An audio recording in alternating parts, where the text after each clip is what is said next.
ಮಾನ್ಯ ಸಚಿವರಾದ ರಾಮಲಿಂಗಾರೆಡ್ಡಿ ಅವರು ಮಾಡ್ತಿದ್ದೀನಿ, ಮಾನ್ಯ ಡಿ.ಕೆ. ಶಿವಕುಮಾರ್ ಅವರಿಗೆ, ಮಾನ್ಯ ಸಿದ್ದರಾಮಯ್ಯ ಅವರಿಗೆ ನಾನು ಮನವಿ ಮಾಡ್ತಿದ್ದೀನಿ.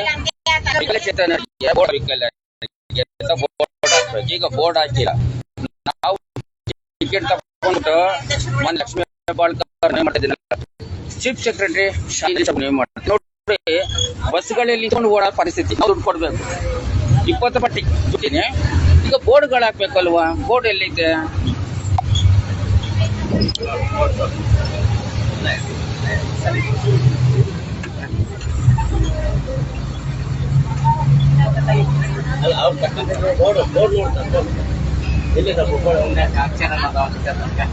ಒಂದು ಅಕ್ಷರ ಇಲ್ಲ ಬೋರ್ಡಿಗೆ.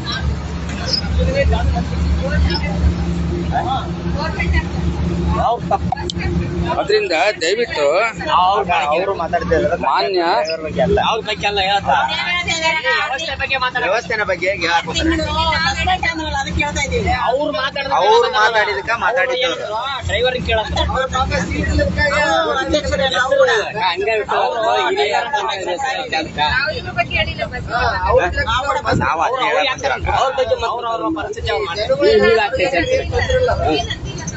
ಅಂಗವಿಕಲರ ಹಕ್ಕುಗಳ ಕಾಯ್ದೆ 2016 ಕಲಂ 3 ಪ್ರಕಾರ ಸಮಾನತೆ ಕೊಡಬೇಕು ಅಂತ ಮಾನ್ಯ ಸುಪ್ರೀಂ ಕೋರ್ಟ್ ಆದೇಶ ಹೇಳಿದೆ. ಅಂಗವಿಕಲರ ಹಕ್ಕುಗಳ ಕಾಯ್ದೆ 2016 92 ಕಲಂ ಹೇಳುತ್ತೆ ನಮಗೆ ಫಸ್ಟ್ ಪ್ರಿಫರೆನ್ಸ್ ಕೊಡಬೇಕು ಅಂತ ಇದೆ. ಆದ್ರೆ ಈಗ KSRTC ಹೊಸಪೇಟೆ ಅವರಿಗೆ ನನಗೆ ಕರೆ ಮಾಡಿದ್ದೆ. ಅವ್ರು ಹೌದು ನೀವು ಹೇಳಿದ್ದೆಲ್ಲ ಸತ್ಯ ಅಂತಾರೆ. ಆದ್ರೆ ಮುಂದ್ಗಡೆ ಬೋರ್ಡ್ ಹಾಕ್ಬೇಕು, ಹಾಕಿಲ್ಲ. ಅಲ್ಲಿ ಮುಂದ್ಗಡೆ ಬೋರ್ಡ್ ಇರಬೇಕು. ಮಾನ್ಯ ಸುಪ್ರೀಂ ಕೋರ್ಟ್ ಆದೇಶದಂತೆ CC ಕ್ಯಾಮೆರಾ ಇರಬೇಕು. ನಮ್ಮ ಪರಿಸ್ಥಿತಿ ಅರ್ಥ ಮಾಡ್ಕೊಳ್ಬೇಕು. ಅರ್ಥ ಮಾಡ್ಕೊಂಡು ಈಗ ನಮಗೆ ಸಂವಿಧಾನದ ಶಿಲ್ಪಿ ಡಾಕ್ಟರ್ BR ಅಂಬೇಡ್ಕರ್ ಅವರು ಹೇಳ್ತಾರೆ ಪ್ರತಿಯೊಬ್ಬರು ಪ್ರಶ್ನೆ ಮಾಡಬೇಕು ಅಂತಾರೆ. ಯಾರು ಪ್ರಶ್ನೆ ಮಾಡಲ್ವೋ ಅವರು ಈ ಭೂಮಿ ಮೇಲೆ ಬದುಕಿರೋದೇ ವ್ಯರ್ಥ ಅಂತಾರೆ. ನಾನು ಪ್ರಶ್ನೆ ಮಾಡ್ತಾ ಇದ್ದೀನಿ. ನನ್ನ ಕಷ್ಟ ಕರ್ನಾಟಕದಲ್ಲಿರುವ ಯಾವುದೇ ಕಲ್ಯಾಣ ಕರ್ನಾಟಕದಲ್ಲಿರುವ ವಿಶೇಷ ಚೇತನರಿಗೆ ಅಂದ್ರೆ ಅಂಗವಿಕಲರಿಗೆ ತೊಂದರೆ ಆಗಬಾರ್ದು. ಎಲ್ಲ ಕರ್ನಾಟಕದಲ್ಲಿರುವ ಅಂಗವಿಕಲರ ಪರವಾಗಿ ನಾನು ಮಾನ್ಯ ಸಚಿವರಾದ ರಾಮಲಿಂಗಾರೆಡ್ಡಿ ಅವರಿಗೆ ನಾನು ಮನವಿ ಮಾಡ್ತಾ ಇದ್ದೀನಿ. ಅದರಿಂದ ಈ ಬಸ್ಗಳಲ್ಲಿ ದಯವಿಟ್ಟು ನಿಮ್ಗೇನು ಅಂದ್ರೆ ನೀವೇನು ಮನೆಯಿಂದ ಏನು ಕೊಡಬೇಡಿ, ನಾವು ಟಿಕೆಟ್ ಕೊಡ್ತೀವ್ರಿ. ನಮ್ಗೇನು ಪುಕ್ಸಾಟ ಕೊಡಿ, ಆಧಾರ್ ಕಾರ್ಡ್ ಅಲ್ಲಿ ಫ್ರೀ ಕೊಡಿ ಅಂತ ನಾವು ಅಂಗವಿಕಲರು ಎಲ್ಲೂ ಹೋರಾಟ ಮಾಡಿಲ್ಲ, ಮಾಡೋದಿಲ್ಲ. ಯಾಕಂದ್ರೆ ನಾವು ಒಬ್ಬರು ತೆರಿಗೆ ಪಾಲುದಾರರಾಗಬೇಕು. ನಮ್ಗೆ ಯಾವ್ದು ಉಚಿತನೂ ಬೇಡ, ನಮ್ದೇ ಸಂಬಳನ ನಿಮ್ಗೆ ಕೊಟ್ಕೊಡ್ತೀವಿ. ನಾವು ನಾವೇ ಉಚಿತವಾಗಿ ನಮ್ಗೆ ಮಾಸಿಕ ಪಿಂಚಣಿನ ಬಿಟ್ಕೊಡ್ತೀವಿ. ನಾವು ವಿಶೇಷ ಚೇತನ ಇವತ್ತು ಎಲ್ಲೂ ಕೂಡ ನಾವು ಹೋರಾಟ ಮಾಡೋದಿಲ್ಲ, ನಾವು ತೆರಿಗೆ ಪಾಲುದಾರರಾಗ್ತೀವಿ. ಯಾವ್ದು ಉಚಿತ ಕೊಡ್ಬೇಡಿ, ನಮ್ಗೆ ಉಚಿತನೂ ಕೊಡ್ಬೇಡಿ. ಬೇಕಾದ್ರೆ ನಾನು ಸಂಬಳನೂ ಕೂಡ ನಿಮ್ಗೆ ಬರ್ಕೊಟ್ಕೊಡ್ತೀನಿ. ಬೇಕಾದ್ರೆ ಮನೆ ಸಿದ್ದರಾಮಯ್ಯ ಅವರಿಗೆ ನಾನು ಸಂಬಳನೇ ಬರ್ಕೊಟ್ಕೊಡ್ತೀನಿ. ಆದ್ರೆ ವಿಶೇಷ ಚೇತನರಿಗೆ ಒಂದು ಸ್ಥಾನಮಾನ ಇದೆ, ಗೌರವ ಇದೆ.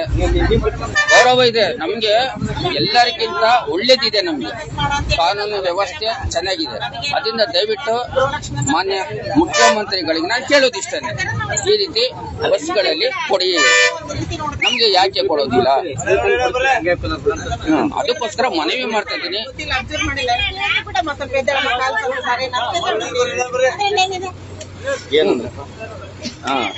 Live telecast